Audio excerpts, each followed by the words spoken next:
সম্মানিত ভিউয়ার্স, আসসালামু আলাইকুম। আশা করি সবাই ভালো আছেন। আলহামদুলিল্লাহ আমি ভালো আছি। দেশ এবং দেশের বাইরে থেকে যারা আমার ভিডিও দেখছেন সবাইকে আমার ইউটিউব চ্যানেল ভিলেজ পাবনা সিটির পক্ষ থেকে আন্তরিক শুভেচ্ছা এবং অভিনন্দন। দর্শক, এই যে দেখতে পাচ্ছেন এখানে পেঁয়াজের চারা রোপণ করা হচ্ছে। এই যে টাগরা টাগরা যুবক ছেলেগুলো এখানে পেঁয়াজের চারা রোপণ করতেছে, দেখতে পাচ্ছেন আপনারা। আসলে এরা সারাদিন কষ্ট করে এভাবে এই পায়ের উপর ভর করে, দুই পায়ের উপর ভর করে এরা পেঁয়াজের চারাগুলো রোপণ করতেছে। অনেক কষ্ট কিন্তু এইগুলা, যারা আসলে এই চাষ করে না এবং যারা এগুলা লাগায় না তারা এটা অনুভব করতে পারবে না আসলে কি ধরনের কষ্ট।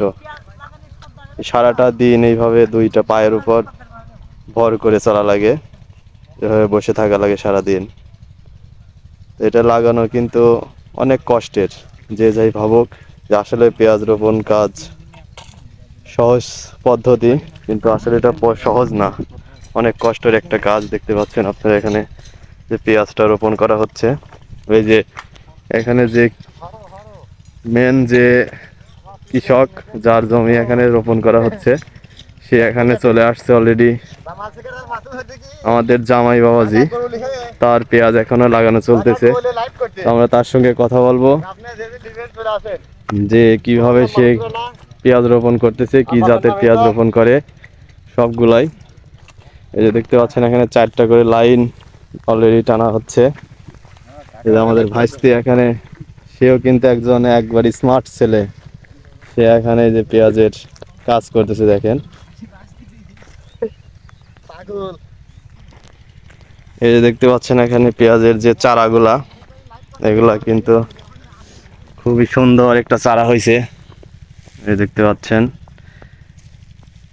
এর আগে একটা ভিডিও দেখেছিলাম যে আমাদের জামাই বাবা যে এই পেঁয়াজের চারাটা কিভাবে নিড়ানি দিচ্ছে।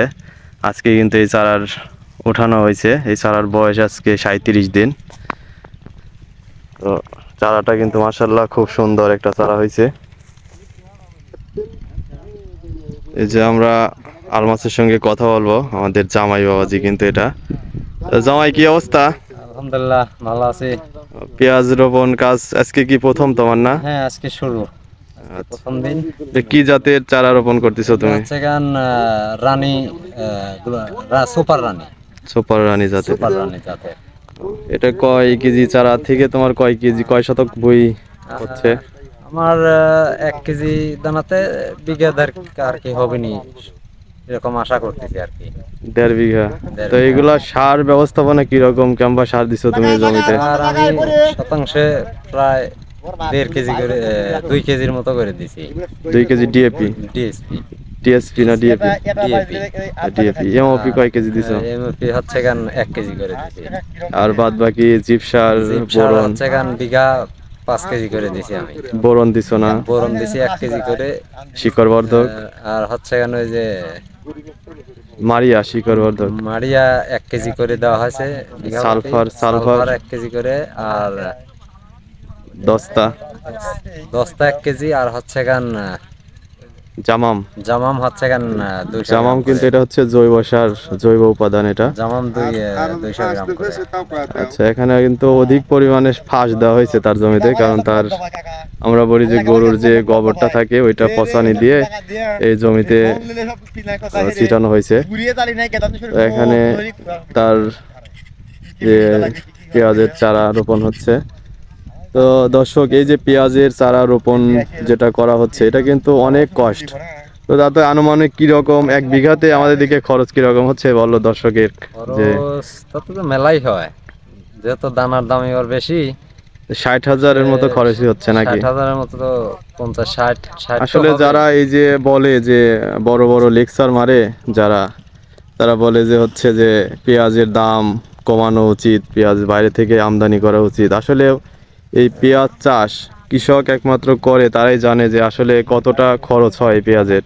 তো এই উৎপাদন খরচ, একটা মনে পেঁয়াজ উৎপাদন করতে গেলে 1500 টাকার উপরে কিন্তু উৎপাদন খরচ পড়ে যায় একটা মন। তো কৃষক যদি 2000 টাকা 1 মণ পেঁয়াজ যদি বিক্রি করতে না পারে, সেক্ষেত্রে কিন্তু তার কষ্টের কোনো মূল্য থাকে না। তো দর্শক, আপনার যারা এই ভিডিওটা দেখছেন তারা আসলে অনুভব করতে পারেন, যারা পেঁয়াজ রোপণ করছেন তারাই কিন্তু এই জানেন যে আসলে পেঁয়াজের কীরকম কষ্ট খরচ। কারণ এখন সার বিষের সম্পূর্ণ কিন্তু মূল্য অধিক। সার এবং কীটনাশক যাই বলেন, সব কিছুর মূল্য ডবল হয়ে গেছে, সেজন্য উৎপাদন খরচটা বেড়ে গেছে। আর কৃষক কিন্তু সারা বছর চেয়ে থাকে একটা সিজনের উপরে। আমাদের দিকে পেঁয়াজের সিজনটাই সর্ববৃহৎ বড় সিজন। এই সিজনের কিন্তু সারা বছর চলার একটা মানে আকাঙ্ক্ষা থাকে কৃষকের, যে এই একটা পেঁয়াজ বপন করবে, সে ধার দিনা করে যেগুলা করছে সেগুলা পরিশোধ করবে, এরকম একটা আশা আকাঙ্ক্ষা থাকে। তো যারা এই এখন তো মনে করো যে এই পেঁয়াজ যে বাইরে থেকে আমদানি হচ্ছে, এগুলা তো এখন থেকে আপাতত 4-5 মাস বন্ধ থাকলে কৃষকের পক্ষে ভালো হয় নাকি? হ্যাঁ, বন্ধ থাকলে আসলে একটু সরকারের যারা এই ভিডিওটা দেখছে, অনেকেই তো এই ভিডিও দেখবে, যারা উপরে সরকারি ঊর্ধ্বতন কর্মকর্তা যারা আছে তারাও এই ভিডিও আমার দেখে। একজন ভাই যে কৃষি কর্মকর্তা, সে ঢাকা যে খামার বাড়ি আছে, উনি হেড অফিসে ওখানে চাকরি করে, সে আমাকে ফোন দিছিল, সে ওই ভিডিও দেখে। তো যারা এই আমার ঊর্ধ্বতন কর্মকর্তা যারা আছেন, তারা এই ভিডিও দেখছেন, তাদের কাছে তোমার চাওয়া কি আছে সেটা বলো। তাদের কাছে আমার চাওয়া যে এই বাইরে থেকে আমদানিটা কমানো লাগবে। দেশি মানে দেশি পেঁয়াজটা বেশি ব্যবহার করার জন্য সবাইকে উৎসাহ দিতে হবে। দামটা থাকলে পর বাইরে একটু বৃদ্ধি রাখতে হবে, কারণ বাইরে থেকে আমদানি না করলে পরে তাহলে সেক্ষেত্রে আমাদের অনেক ঘাটতি পড়ে যায়। আমরা বাইরে থেকে আমদানি না করলে পরে আপাতত কৃষক একটা মূল্য পাবে, সেটাতে ইনশাল্লাহ 2000 টাকা কি 2000-এর উপরে কৃষকের মূল্য থাকলে পরে এতে 2-4 মুঠো খেয়ে পরে কৃষক বাঁচবে, এটাই মানে কৃষকের চাওয়া। তো এগুলা যদি বাইরে থেকে আপাতত 4-5 মাস আমদানি না করা হয়, সেক্ষেত্রে কৃষক 2টা টাকা পাবে। আমাদের দিকে কিন্তু যে লেবারগুলো নেওয়া হচ্ছে, এই লেবারের মূল্য কি রকম? তুমি এই লেবারগুলো কত টাকা করে নিছো? লেবার 500-600 করে তো এবার চলতেছে। এখন 500-600 অলরেডি চলতেছে, কারণ এত মানে এবছর 500-600 অলরেডি শুরু হয়ে গেছে, কিন্তু এখানে কিন্তু পুরোপুরি রোপণ কার্যক্রম শুরু হয় নাই।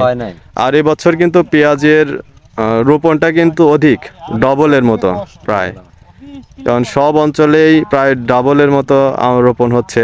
কারণ গত বছর একটা দাম ছিল, সেজন্যই সবাই মানে যেদিকে পেঁয়াজ হয় না, যারা কোনোদিন পেঁয়াজ করে নাই, তারাও অধিক হারে পেঁয়াজ রোপণ করতেছে। তো এই বছর ইনশাল্লাহ পেঁয়াজের কোনো ঘাটতি থাকবে না দেশে। আমারও চাওয়া, ঊর্ধ্বতন কর্মকর্তারা যারা দেখছেন আমার এই ভিডিও, তারা তাদের কাছে আমার আকুল চাওয়া, আকুল আবেদন যেটা, সেটা হচ্ছে যে তারা যেন এই বাইরে থেকে পেঁয়াজটা আমদানি না করে এবং এই কৃষক যেন দাম পায়, সেটাই যেন, তাহলে কৃষক 2টা ভাত মাছ খেয়ে বাঁচতে পারবে। তো আচ্ছা ঠিক আছে। আসসালামু আলাইকুম। দর্শক, এই যে দেখতে পাচ্ছেন পেঁয়াজ রোপণ পদ্ধতি, আসলে এভাবেই আমাদের দিকে পেঁয়াজটা রোপণ করা হচ্ছে। তো আপনারা যারা ভিডিও দেখছেন, ভিডিওটা যদি ভালো লাগে তাহলে লাইক, শেয়ার এবং কমেন্ট করবেন। তো দর্শক, আজকের মতো ভিডিওটা এখানেই শেষ করতেছি। দেখা হবে পরবর্তী অন্য কোনো ভিডিওতে। ততক্ষণ পর্যন্ত সবাই সুস্থ থাকবেন, ভালো থাকবেন। আসসালামু আলাইকুম।